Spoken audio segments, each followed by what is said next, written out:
February 26, 1945. Canadian tanks attacked Germany's last line of defense west of the Rhine River. This was one of the heaviest battles on the Western Front during the Second World War. The Germans are outnumbered and desperate, determined to defend the fatherland at any cost. I'd rather take a few more enemies with me to the grave. That's what they were saying. They lure the Canadians into a trap, and the armored advance turns into a fight for survival. Every move that you make, they can see it, and it was just like shooting fish in a rain barrel. At stake is nothing less than the fate of Germany, as these two forces fight for control of a patch of farmland, simply known as the Hochwald Gap. All you knew is that you had to kill them.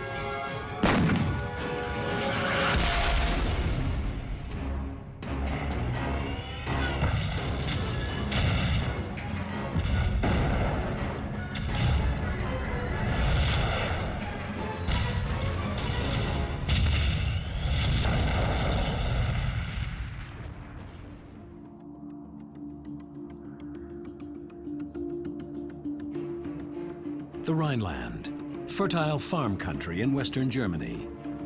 Today, it's peaceful and serene. But in the winter of 1945, it's the scene of one of the most ferocious and costly battles of the Second World War. February 1945. The Second World War in Europe enters its final months. Allied armor rolls into the German Rhineland. And leading the attack is the 1st Canadian Army. Their objective, the Rhine River, and on the other side, central Germany. The Canadian mission is to hook up with British forces and push east, capturing bridges across the Rhine at the German town of Xanten. They've amassed a major strike force. 90,000 troops, 1,300 artillery pieces, and over 1,000 tanks. Their armored workhorse is the Sherman 5 tank. This 32-ton version of the Sherman has a short-barreled 75mm gun and only 51mm of frontal armor. That means less firepower and protection, but more maneuverability.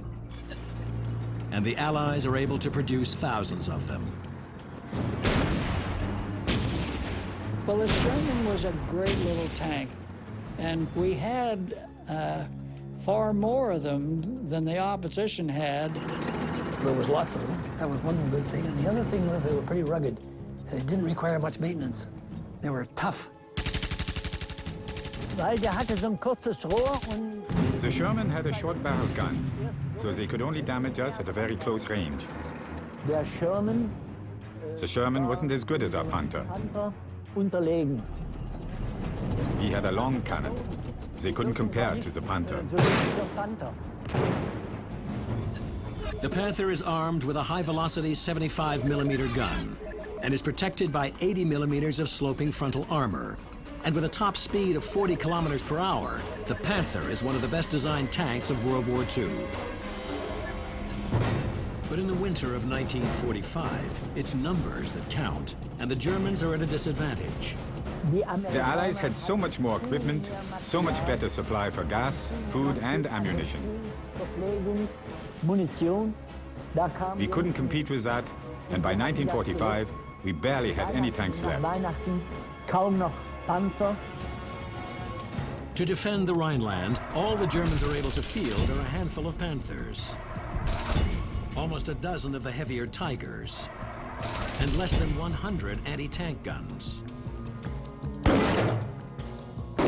It's an enormous disparity in men and firepower. But the Germans have another weapon, sheer determination to stop the invasion of their homeland.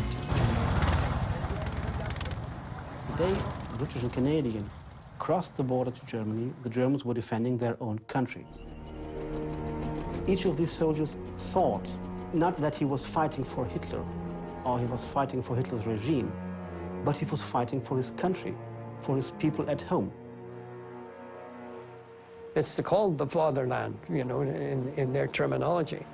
So you're going to fight a hell of a lot harder than you would under normal circumstances. I was really amazed at the tenacity of them. It was just terrible, the resistance that they were putting up. You knew that they were going to be killed. They knew they were going to be killed. And they fought on anyway.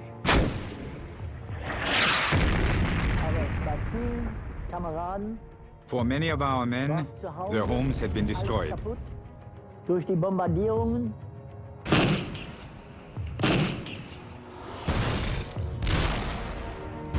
Und die haben gesagt, And they told themselves, what am I supposed to do at home? I'd rather take a few more enemies with me to the grave. That's what they were saying.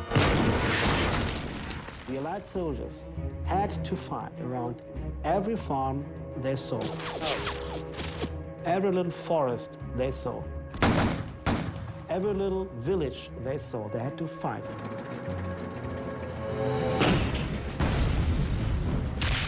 German resistance is ferocious, and as the battle enters its second bloody week, the assault bogs down. In 18 days of fighting, the Allies lose over 8,000 men and hundreds of tanks, while advancing only 25 kilometers.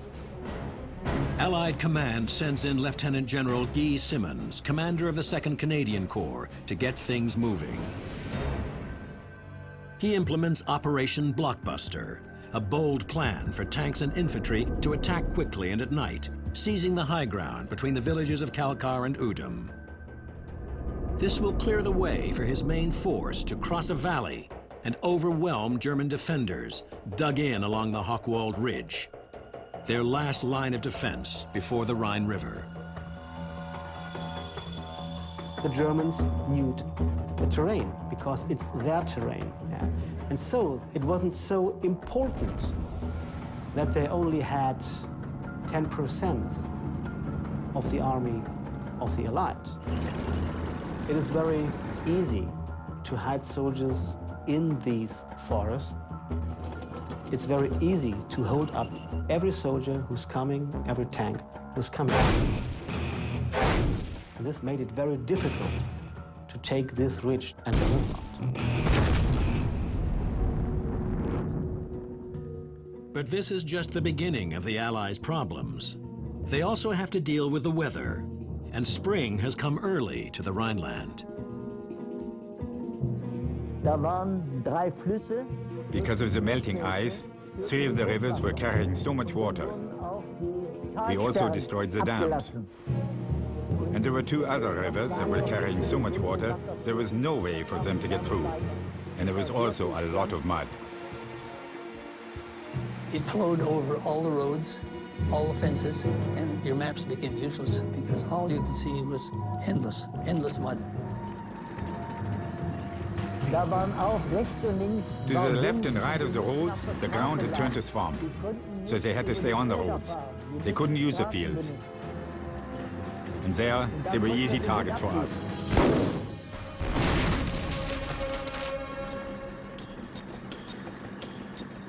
In the early morning of February 26th, Canadian infantry, supported by nearly 80 tanks of the 2nd Canadian Armored Brigade, launched Phase 1 of Operation Blockbuster.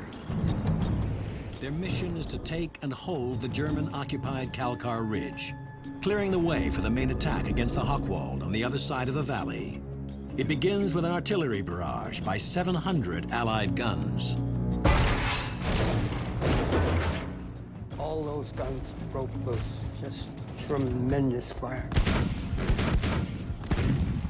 The sound of the gunfire and the tremendous volume of it as we were advancing our own gunfire, it was a sound that was so great, you could feel it on your body. This constant roar, even inside of the tank, you could feel the guns.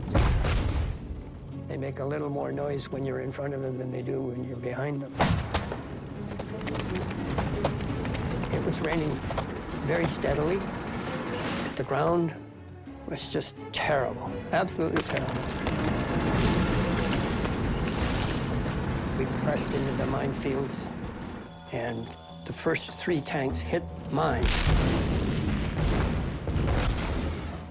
The Teller mine would blow your track off.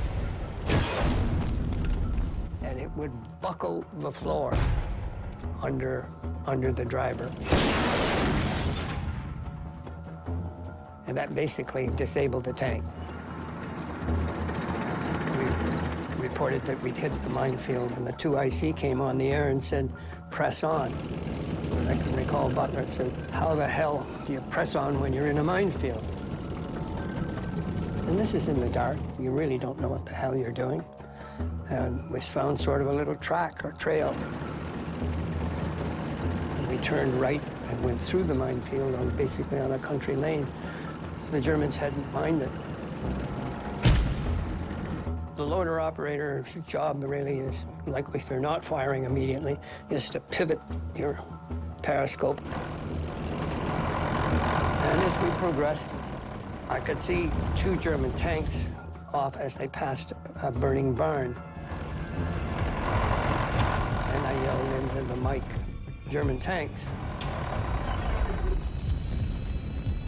They're Panthers, and they're easily able to outgun Hale's short-barreled Sherman. You knew you can't do anything about it, particularly at a distance. But the Canadians have some additional firepower. Each troop of 4 tanks includes at least 1 Sherman Firefly, armed with a long-barrel, high-velocity cannon. It's a tank buster, the so-called 17-pounder, able to penetrate 130 millimeters of armor at ranges of almost 1,000 meters. At the long-barreled 17, you let him go in. You're not going to bother using a 75 against the front view of a German Panther. The first shot from the 17-pounder hits a barn, and the Panthers retreat in the smoke and confusion. Typical German tactics. You have the tanks in front, maybe, and as soon as the attack comes in, they fire and fire, and then they back away and draw you under their anti-tank guns. Despite the danger, Hale and his squadron push on to the ridge. We got to the top of the Calcar Ridge itself, and then all of a sudden, wham, it was daylight. John Hale and fellow tankers of the Sherbrooke Fusiliers have entered the killing zone. If the Canadians fail to take Calcar Ridge, Operation Blockbuster and the Allies' big push to the Rhine will be over before it really begins.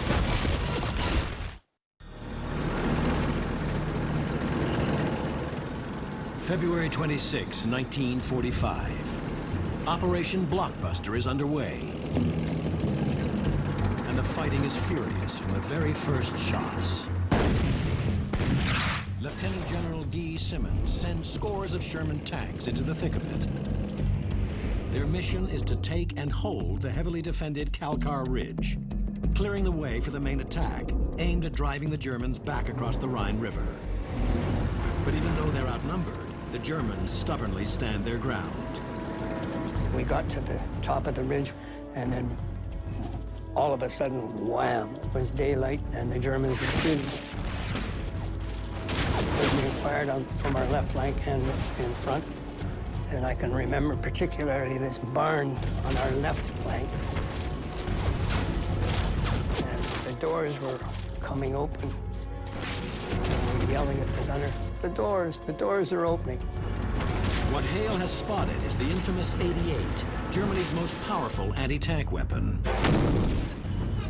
The 88s fire armor-piercing shells, able to penetrate almost 100 millimeters of steel at distances up to 1,500 meters, and the Canadians are well within range.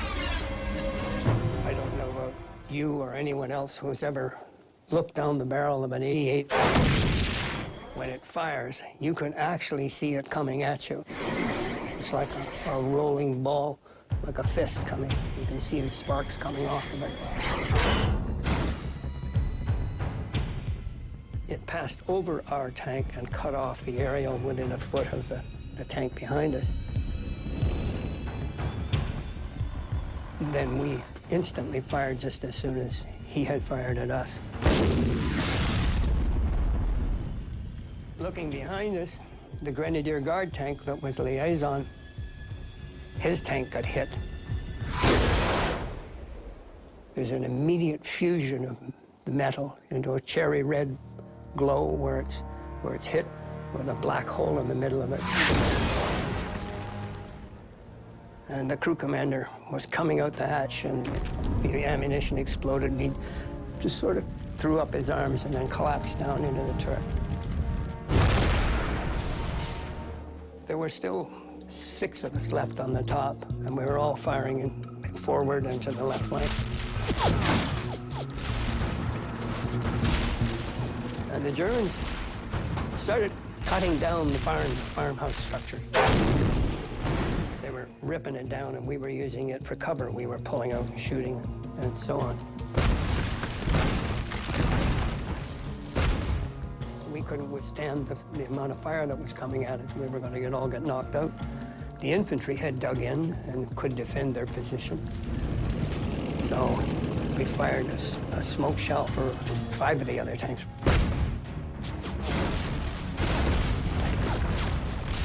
One at a time, they pulled off the ridge as we blanked the left flank.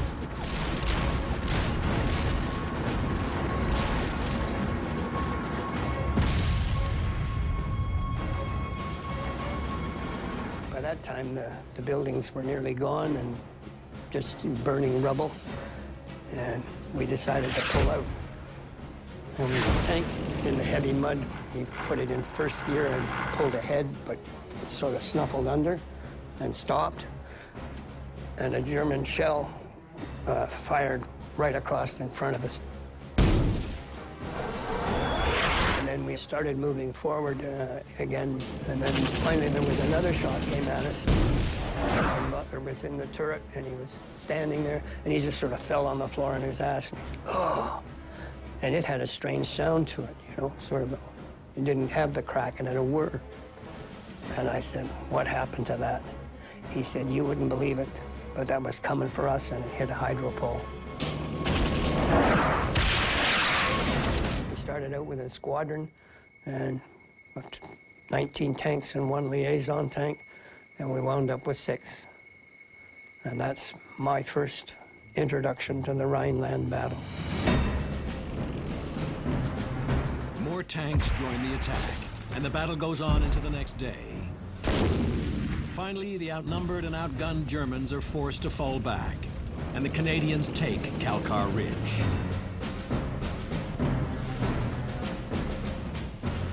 With Calcar Ridge secure, armor from the South Alberta Regiment moves forward for the main attack against the next ridge. It lies across a muddy valley and will give this battle its name, Hochwald. General Simmons' plan is for infantry supported by the tanks of A Squadron to advance towards the village of Udom and seize the rail embankment, while B Squadron attacks across the valley into a long gap flanked on either side by thick woods. The aim is to force the Germans back to the village of Xanten on the Rhine River. It's a bold plan, and it's off to a bad start. When the time came, we moved out. I can still remember driving along, or slithering along is more like it. It took hours to go a mile. It was just unbelievable and very frustrating. They were up to the sponson in mud. And so there we were, supposed to start at 11:30 at night, and we didn't get there till 2, 3, 4 o'clock in the morning because of getting stuck, running out of gas, so on.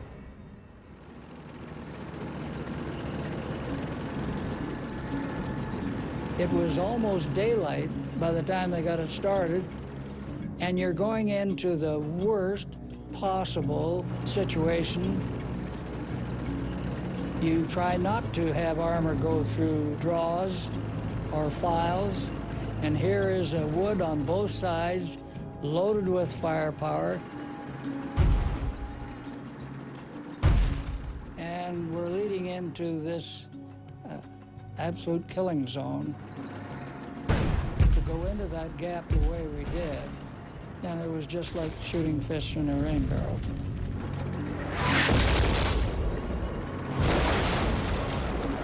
The Canadian tanks were plowing through deep mud. We laid our gun on the leading tank, and by the time we were ready to fire, it had already been hit.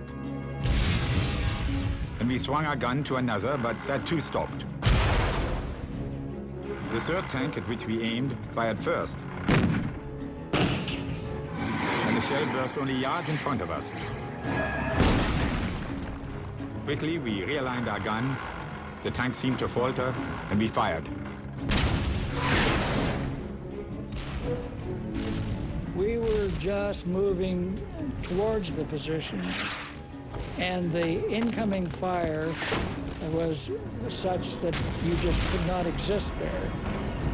To see these soldiers still trying to go forward and being hit is soul destroying.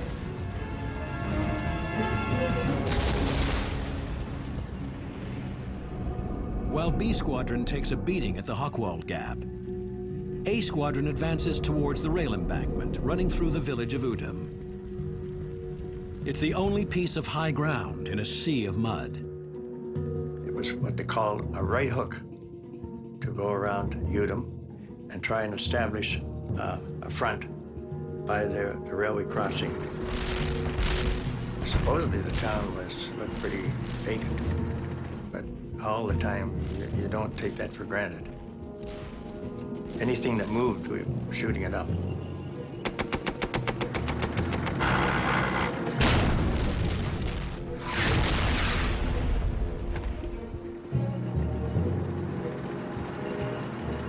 The terrain was terrible. It was a real effort to get to our objective. Then on top of it, we had the traps. If you fell into one of those, you were finished right there.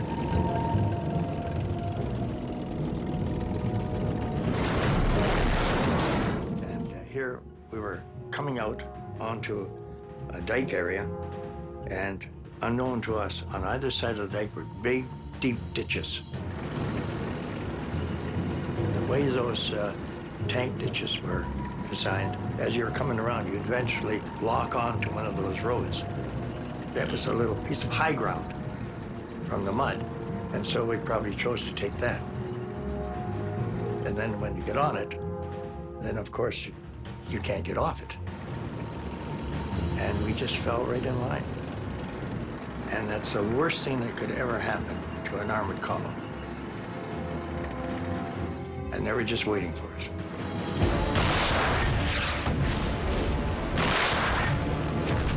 You know, we were sitting ducks.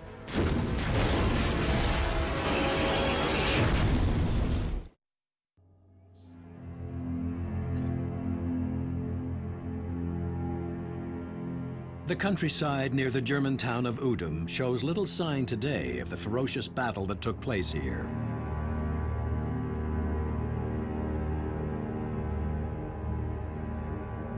But during the final months of the Second World War, this quiet place was a battlefield. February 27th, 1945. Canadian Sherman tanks, avoiding minefields and mud, advance along a narrow dike, attempting to secure the railway embankment running through the town of Udom. We just fell right in line. And that's the worst thing that could ever happen to an armored column, is to have your tanks one behind the other.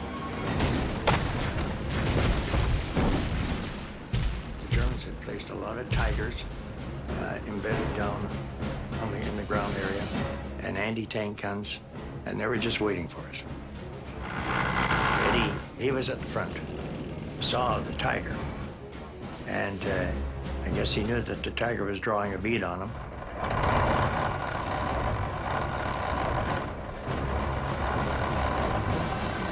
Eddie loaded up an AP, and he shot that out.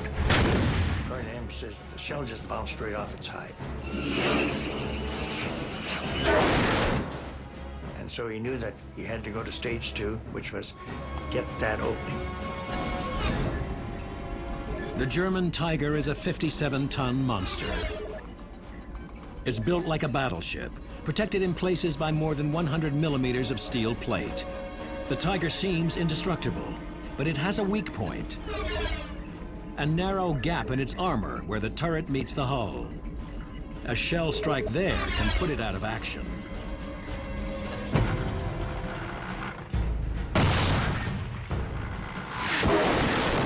He did. He managed to jam the Tiger.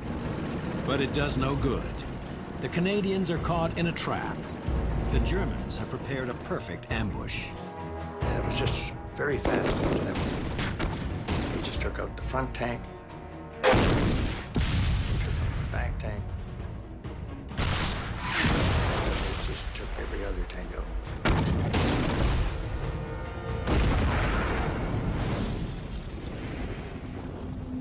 We were hit in the soft spot, like in the back. It was very abrupt. Deafening, instant. Right off the bat, then you jump into action and say, you got to get out. You know that baby is burning. She's brewing up. We were fortunate, managed to get out. Corporal McGivern looked and he saw the old girl was burning up pretty bad at the back end, so he says, we got to get out of here.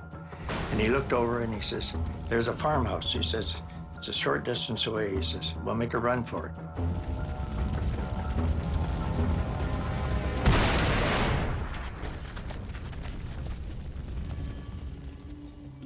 They reach the farmhouse only to be captured. Trooper Gardner and his tank crew spend the final months of the war in a prison camp. They're the lucky ones. In the first 2 days of battle, hundreds of Canadian soldiers die, and hundreds more are wounded. Grim proof of the fierce defense put up by the Germans. When you were there at the time, you didn't understand why they were fighting so hard. You didn't know why they were fighting. You didn't have time to understand what they were doing. All you knew is that they were fighting, and they weren't surrendering. Each of these soldiers believed that each day they could hold their position would help their country because it was so close to the industrial center of the German Reich. Most of the war industry was there. Die Armee hat gekämpft, The army was fighting to prevent any enemy from entering the Fatherland. That's why we were fighting so hard. Haben sie sehr stark gekämpft. On the morning of February 28th, the Germans strike back at the Canadians' most vulnerable point, the Hochwald Gap. The Canadian tanks and infantry push into the gap and take ground near the western end. An advance force of Shermans moves forward to the midpoint in the gap. And the Germans pounce with Panther and Tiger tanks and self-propelled guns. Gunner David Marshall witnesses the attack. Over the rise in front of us came the snout of 2 tanks, a Tiger and a Panther, heading our way.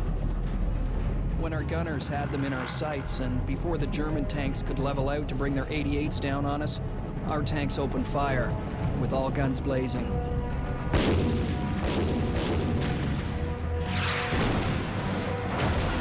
We stopped the attack, destroying the Panther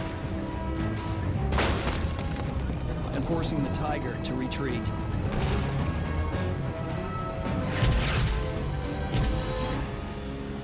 The Germans strike again and again, and the Canadians struggle to hold their ground. But just when their situation seems desperate, help comes roaring in from the skies. The weather started to get better and the fighter bombers came firing rockets. The typhoons were dangerous for us.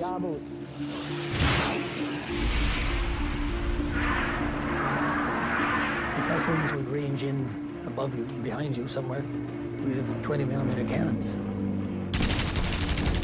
When they're converging on the target, then he lets go his rockets.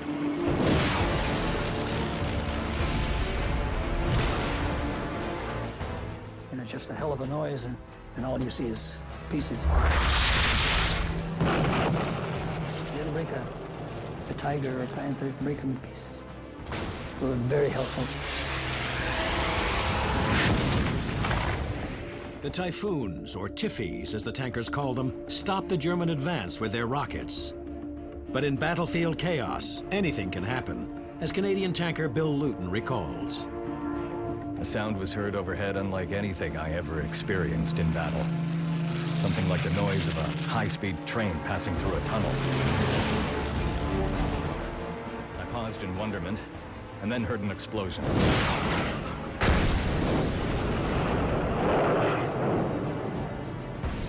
I looked up to see the Tiffy flaring away. Luton and his crew are under attack by the deadliest tank killer on the battlefield. One of their own Typhoon fighter bombers.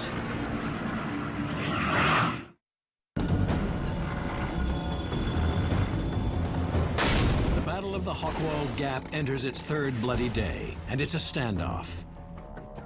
The Germans won't back down, even though they're outnumbered and under attack by Allied warplanes.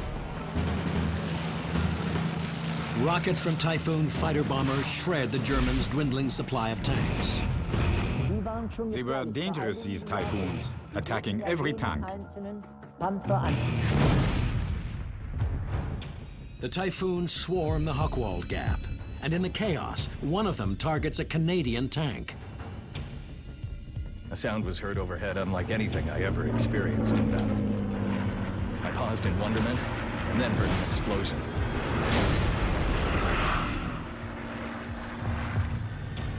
There's nothing Bill Luton and his tank crew can do but release canisters of yellow smoke to identify themselves as friendly. Smoke blossomed gloriously on both sides of the tank, and just in time. But no, he kept coming and dove directly at us. I saw a great puff of smoke and instinctively ducked inside. A futile gesture against a rocket.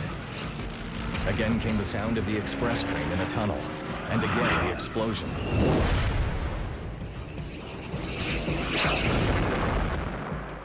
We were still alive to hear it. The Tiffy had missed again. The Typhoons attack all morning, blunting the German attack. At noon, Canadian tanks push forward in another attempt to clear the Hochwald Gap. But again, they are stopped by German tanks and artillery.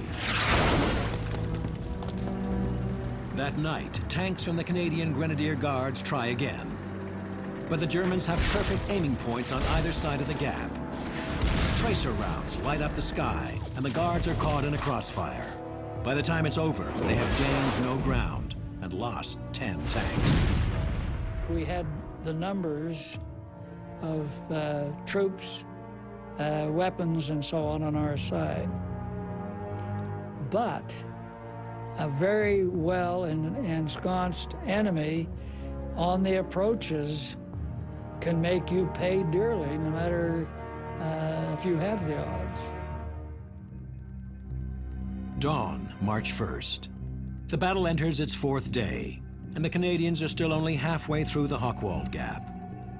German tanks and anti-tank guns in the woods on either side of the gap will have to be taken out one by one. That means attacking with tanks through the trees. Fighting through two forests is an absurdity, just an absolute absurdity. You should never do it. The biggest problem was the Panzerfaust, was the one-shot rockets that they had.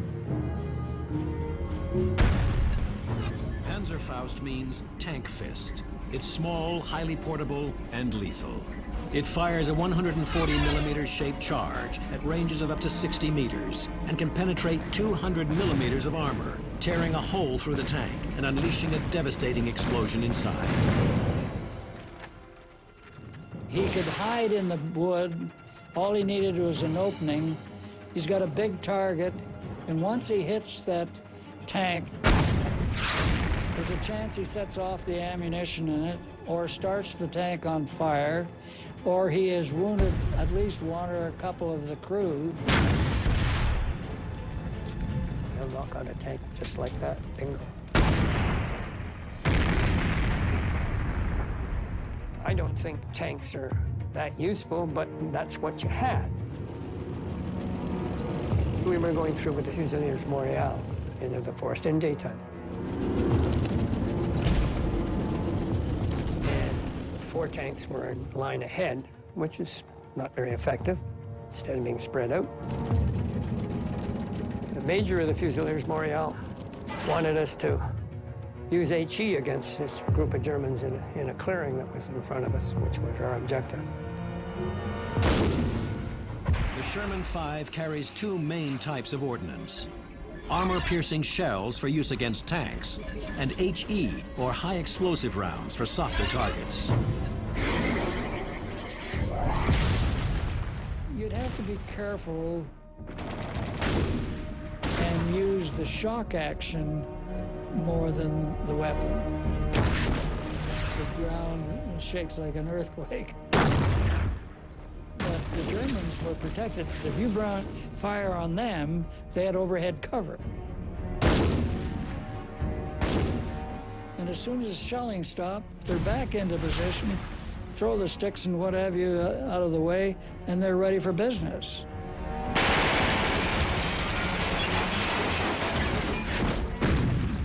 The field artillery observation officer, he called in a crumpet 25-pounders. And all of a sudden, they came in and they landed on that clearing. Just the most magnificent shooting, and they just plastered about 10 or 15 rounds right in front of us.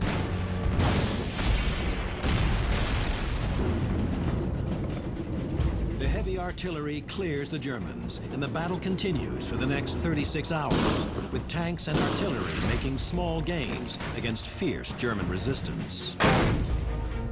Then, on the morning of March 4th, the battlefield is silent. During the night, the Germans have fallen back, leaving the Hochwald Gap for the Canadians. The Shermans advance, and their objective, the village of Xanten on the Rhine River, comes into view. This is where the Germans will make their last stand. For the exhausted and battered Canadians, the fighting is far from over. The Hochwald Gap, a remote patch of farmland in western Germany. In February 1945, this was the scene of one of Canada's most brutal and costly battles of the Second World War.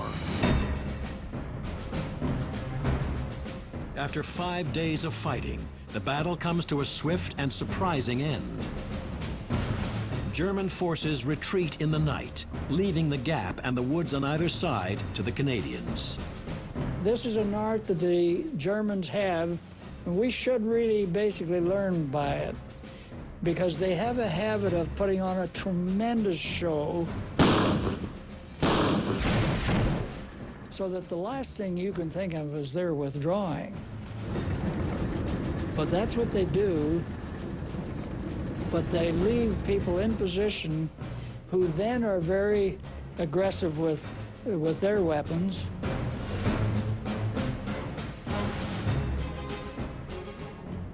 And they left 2 tanks. 2 Panthers. One was giving the other covering fire. One would sit there and poke at anybody who showed up on the top of the hill. The other guy had turned around and going like hell the other way. My buddy Ed was there, and Ed looked at the situation because he didn't put his tanks over the top. He kept them behind the crest, what they call sort of a turret down position, because they could kill you. They could put a shell in the front of a Sherman and it'll come out the back. And he could do it 3 miles away. And Ed looked at the situation and figured out, well, maybe I can get these both if I do it right.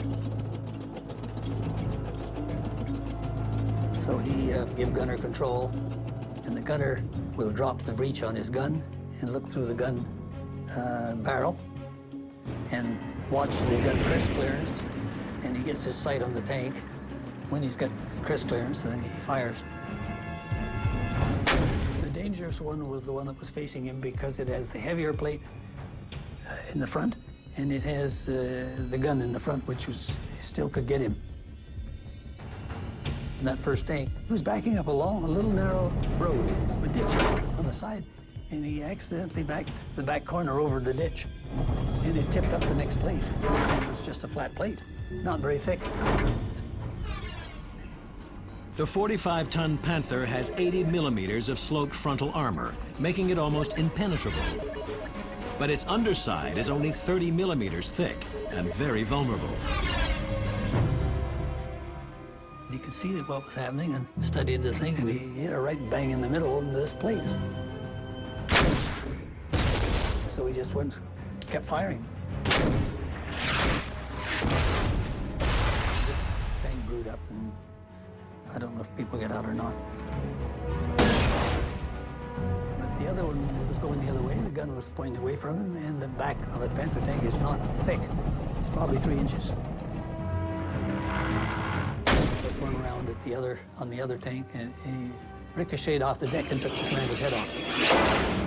Everybody hopped out of that one that could hop out, and that tank was left there. With that, the last remaining obstacle in the Hochwald Gap is out of the way. And the Canadians push forward to the outskirts of Xanten, their final objective. This is where the Germans have set up their last line of defense. But it's just a matter of time before they are overwhelmed. Allied warplanes mount a series of heavy destructive bombing raids. Every day, every night, there were bombings of the city. The city, which was, before of that, never attacked, now was destroyed by about 85%.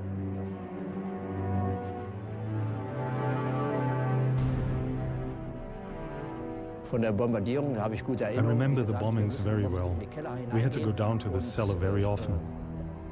We heard the alarm, sometimes in the middle of the night, and we were really scared. It was terrible. We heard the ordnance rumbling and watched the planes dropping bombs.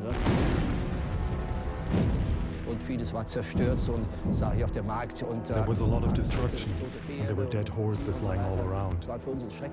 This was a terrible experience for us.